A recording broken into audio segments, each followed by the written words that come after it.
계속해서 우리는 마가복음을 통해 주시는 하나님의 음성을 듣고 있습니다. 한국말로 오병이어로 불리는 이 기적은 사복음서에 모두 기록되어 있습니다. 이 사실은 이 기적이 매우 중요한 메시지를 담고 있음을 말해줍니다. 흔히 우리는 이 기적을 읽고 나서 기복적으로나 세속적으로 많이 생각을 하는데 그러면 안 됩니다. 사건의 배경이 놀랍습니다. 제자들을 쉬게 하시기 위해 예수님은 한적한 곳에 그들을 배로 데리고 가셨는데 많은 동네에 많은 사람들이 배가 가는 것을 보면서 도보로 따라갔습니다. 예수님은 목자 없는 양 같은 그들을 외면하지 않으시고 불쌍히 여기셔서 그들을 진리로 가르치셨습니다. 예수님이 얼마나 열심히 가르치셨던지 무리는 배고픈 줄 모르고 들었습니다. 이것이 앞 본문의 내용입니다. 오늘 본문은 그 이후에 일어납니다. 제자들은 무리를 잔디 위에 앉히고 그들에게 음식을 나르는 등 신실하게 섬겼습니다. 휴가 갔던 제자들이 쉬지도 못하고 일했던 것입니다. 함께 35절과 36절을 읽겠습니다. 때가 저물어 가매 제자들이 예수께 나와 여짜오되 이곳은 빈 들이요 날도 저물어 가니 무리를 보내어 두루 촌과 마을로 가서 무엇을 사 먹게 하옵소서. 아멘. 본문은 때가 저물어 가매로 시작합니다. 이것은 예수님이 하루 종일 가르치셨음을 의미합니다. 저물었다는 표현이 이 절의 시작과 끝 부분에 나옵니다. 저물어감은 소모됨을 의미합니다. 이것은 모두가 특히 제자들이 지쳐 있었음을 강조합니다. 지쳐 있음은 배고픔으로 이어집니다. 시간이 많이 지났고 식사 때가 되었는데 무리뿐 아니라 제자들도 피곤하고 배가 고팠습니다. 제가 궁금한 것은 왜 예수님이 조금 빨리 마치지 않고 늦게까지 계속 가르치셨는가라는 것입니다. 저는 예수님이 다른 의도가 있어서 그렇게 하셨다고 생각합니다. 기적을 일으킬 의도를 예수님이 처음에 가지셨다는 말입니다.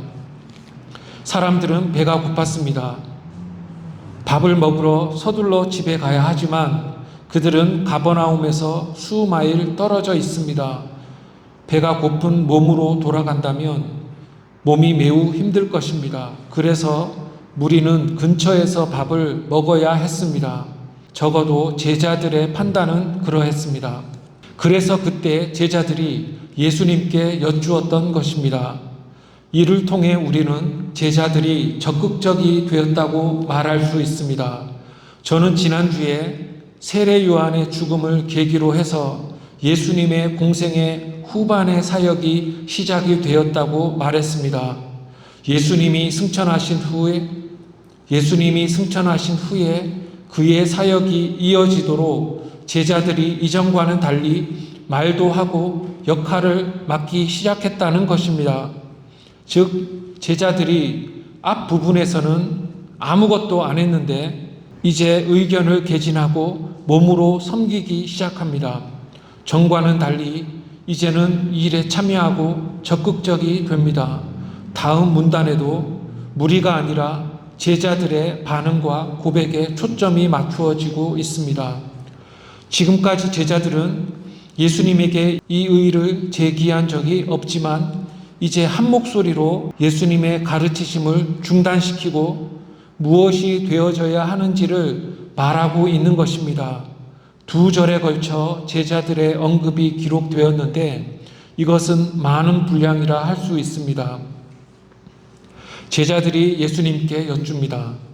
저녁이 되었고 무리가 먹어야 하는데 여기는 빈들이니 무리를 해산시켜서 그들로 마을에 가서 사 먹게 해야 된다는 것이 제자들의 견해입니다.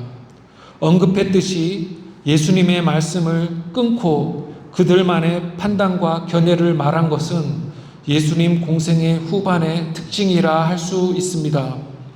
무리가 해산되어야 그들이 가서 근처 마을에서 음식을 사 먹을 수 있습니다. 제자들이 내린 처방은 인간적으로는 올바릅니다. 그들은 나름대로 그럴듯하게 판단합니다. 그러나 예수님은 다른 생각을 가지셨습니다. 함께 37절을 읽겠습니다. 시작. 대답하여 이르시되 너희가 먹을 것을 주라 하시니 여짜오되 우리가 가서 200데나리온의 떡을 사다 먹으리이까. 제자들의 판단을 들으신 예수님은 너희가 먹을 것을 주라고 말씀하십니다. 제자들은 무리를 해산시켜서 각자가 알아서 식사를 해결하게 하자고 했는데 예수님은 너희가 먹을 것을 주라고 제자들에게 말씀하십니다. 지금 예수님은 제자들이 먹을 것을 줄 능력이 있다고 하시는 것입니다. 이것 또한 제자들이 훈련 중에 있음을 보여줍니다. 이후에 제자들은 예수님이 행하시던 많은 일들을 행할 것입니다. 필요하면 예수님이 먹이신 것처럼 제자들도 무리를 먹일 것입니다. 그래서 제자들은 음식값이 200데나리온이라고 답합니다. 200데나리온이라고 대답한 이유는 무엇일까요? 로마 제국의 화폐였던 데나리온은 하루 품삯이었습니다.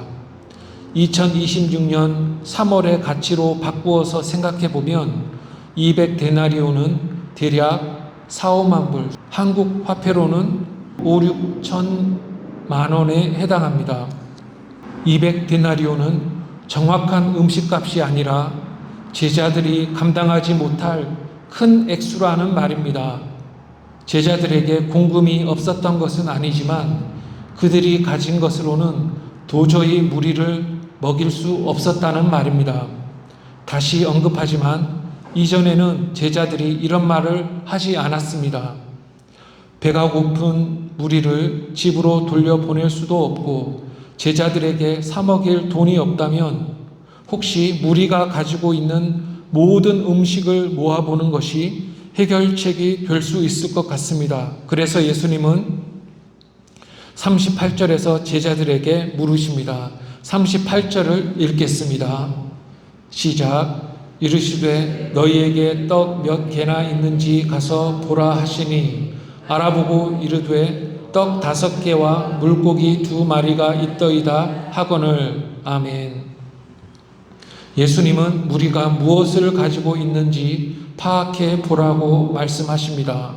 무리는 제자들이 탄 배를 급히 도보로 따라왔기 때문에 예수님이 오래 가르치실 것임을 예측하지 못했고 그래서 음식도 준비하지 못했을 것입니다. 그렇다 하더라도 예수님은 무리가 음식을 얼마나 가지고 왔는지를 제자들이 파악하게 하셨습니다. 그래서 가서 보라고 명령하십니다. 가서 보라는 명령은 무리 사이에 들어가서 실태를 조사하라는 명령입니다. 현상 파악은 신앙이 없는 것이 아니라 중요한 일입니다. 지금 무엇이 있고 무엇이 없는지를 파악하는 것은 중요합니다. 제자에게 없는 것이 무리에게 있을 수 있고 무리에게 먹을 것이 있다면 그것을 서로 나누어 먹을 수 있습니다. 가서 확인해 본 제자들은 무리 중에 떡 5개와 물고기 2마리가 있다고 보고합니다. 이 분량은 무리의 숫자를 볼 때 없는 것이나 마찬가지입니다. 요한에 따르면 떡은 보리떡입니다. 보리는 맛이 없고 질이 낮은 곡물입니다. 요한계시록 6장을 보면 보리보다 밀이 3배가 비싸다는 구절이 있습니다. 맛과 영양이 별로 없는 보리떡은 낮은 계층의 사람들이 먹는 양식입니다. 보리떡은 크지 않았고 소년이 몇 번 뜯어서 먹으면 다 먹을 수 있는 크기입니다. 원문에 따르면 물고기는 작은 생선입니다. 말린 멸치라고도 할 수 있습니다. 멸치 2마리는 별로 많은 것이 아닙니다. 그러나 멸치를 통째로 먹으면 각종 영양소를 섭취할 수 있습니다. 소년이 가지고 온 것은 자기가 먹으려고 가지고 온 작은 양이 전부였습니다. 오병이어가 시사하는 바는 그것들로 무리를 먹이는 것이 불가능하다는 것입니다. 이제 현상 파악이 끝났습니다.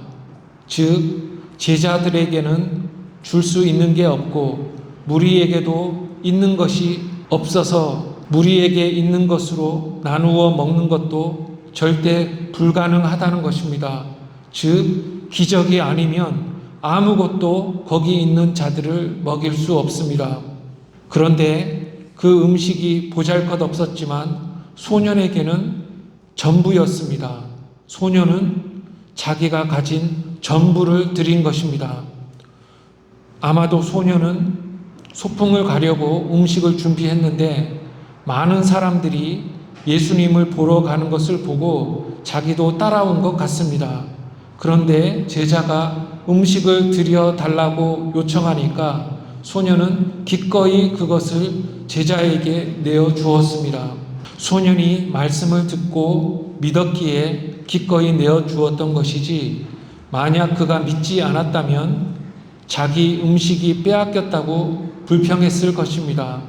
즉, 소년은 믿음으로 모두를 위해 음식을 내어 놓았습니다. 믿음으로 드리니까 기적이 일어난 것입니다. 음식이 훌륭해서가 아니라 믿음으로 드림이 기적을 일으켰던 것입니다. 그들에게 무엇이라도 어느 정도 있었다면 기적이 아닙니다. 기적이란 없는 것에서 일어나는 것입니다. 기적이란 없는 것에서 있게 되는 현상입니다. 내가 가진 물질을 사용하거나 내 머리로 이룰 수 있었다면 그것은 기적이 아닙니다. 인간이 못하는 것을 하나님이 하심이 기적입니다. 내가 많이 있을 때는 기적이 일어나지 않습니다. 나는 무지하고 내가 가진 것은 없고 내가 할 수 있는 것이 전혀 없을 바로 그때에 기적이 일어나는 것입니다. 이제 아무것도 없는 것이 확정이 되었습니다. 그들이 있는 것을 전부 모아서 나누어 먹었다고 말할 수 없음이 확정이 되었습니다. 거기에는 소년의 믿음의 헌신 외에는 아무것도 없었습니다. 그래서 기적이 일어났습니다. 하나님은 무에서 유를 창조하시지만 믿음으로 드린 보잘것없는 것을 받으셔서 그것을 사용하심으로써 소년의 믿음을 하나님은 칭찬하십니다. 현상을 파악한 예수님은 푸른 잔디 위에 무리를 앉히십니다. 함께 39, 40절을 읽겠습니다. 제자들에게 명하사 그 모든 사람으로 때를 지어 푸른 잔디 위에 앉게 하시니 때로 100명씩 또는 50명씩 앉은지라. 아멘. 예수님은 사람들을 잔디에 앉게 하십니다. 일반적으로 사람들은 맨 땅에 앉지 아니합니다. 맨 땅은 불결함을 뜻합니다. 그러나 잔디는 신선하고 평화로움을 뜻합니다. 사람은 잔디 위에서의 쉼을 좋아합니다. 잔디는 대개 푸릅니다. 그런데 마가는 굳이 푸르다고 말합니다. 따라서 여기서 푸름은 강조의 뜻을 가집니다. 잔디의 푸름이 저녁 식사의 신선함과 평화로움과 안식을 강조한다는 것입니다. 예수님은 사람들을 바위나 맨 땅 위가 아니라 그 푸른 잔디 위에 앉게 하십니다. 앉으면서 무리는 예수님이 무슨 일을 행하실 것인지 궁금해 했을 것입니다. 그런데 그것은 풀밭 위의 식탁이었습니다. 일반적으로 사람들은 기대어 앉아서 먹습니다. 한쪽 팔로 바닥을 짚고 비스듬히 이렇게 앉아서 다른 팔로 먹는 자세가 당시뿐 아니라 많은 문화에서 먹는 자세인 것입니다. 앉아서 먹는 자세가 앞에 본문에서도 나왔습니다. 6장 앞에 본문에 따르면 헤롯의 생일 잔치 때 온 손님이 앉았다고 했습니다. 그것은 손님들이 먹었다는 말입니다. 헤롯의 손님들도 앉아서 먹었습니다. 그래서 두 잔치가 비교가 됩니다. 궁전의 잔치의 살벌함과 초장 위의 잔치의 평안함이 대조가 된다는 말입니다. 예수님이 제자들에게 명하시고 제자들은 예수님의 명령을 이행했습니다. 사람들을 그룹으로 묶어서 초장에 앉히는 것이 제자들을 향한 예수님의 명령이었습니다. 제자들은 사람들을 초장에 잘 앉혔습니다. 50명에서 100명을 하나로 묶었습니다. 이것은 로마 백부장의 수하에 있는 군인의 숫자이며 쉽게 그리고 기동력 있게 잘 움직일 수 있는 조직의 숫자입니다. 확성기가 없던 그때에 사람들을 앉히는 것이 쉽지 않았을 것인데 제자들의 지휘하에 무리는 그룹을 지어서 잘 순종하면서 앉았습니다. 한 제자가 여러 그룹을 앉게 했을 것이며 각 그룹에는 자연적으로 리더가 생겨서 제자와 함께 음식의 분배를 지휘했을 것입니다. 그래서 분배가 신속했습니다.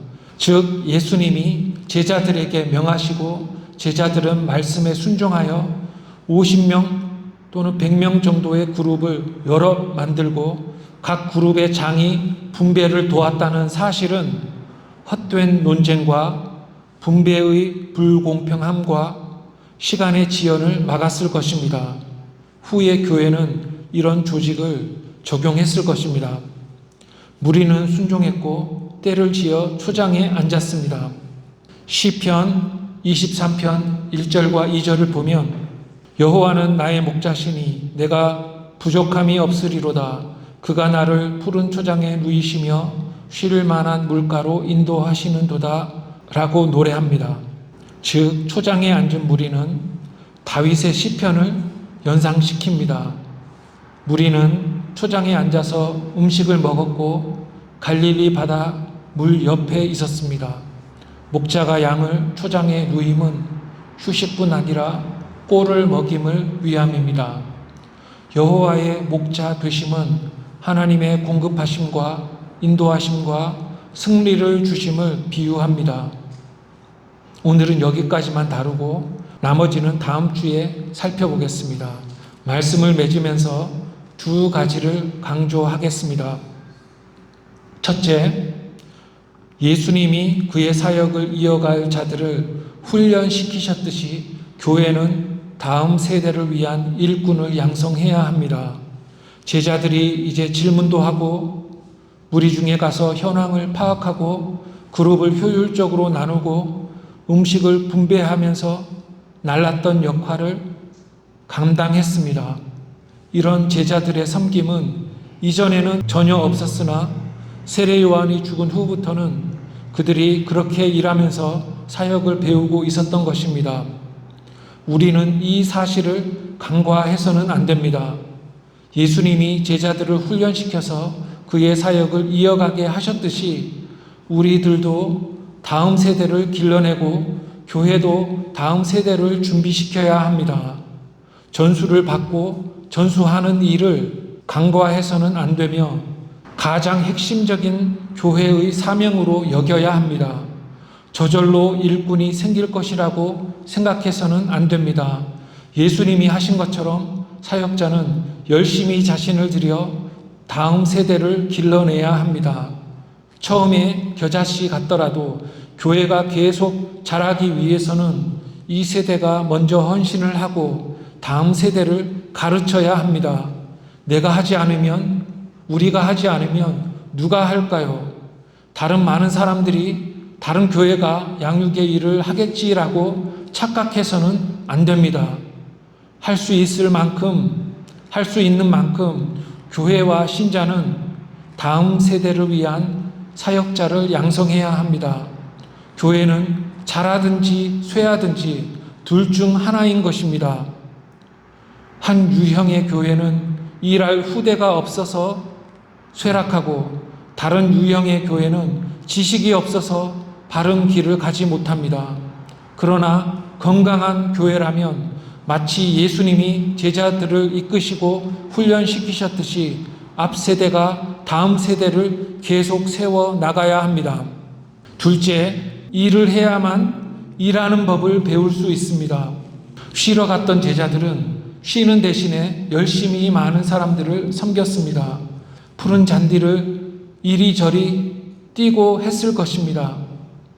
그게 사역자입니다. 사역자는 무리와 반대됩니다.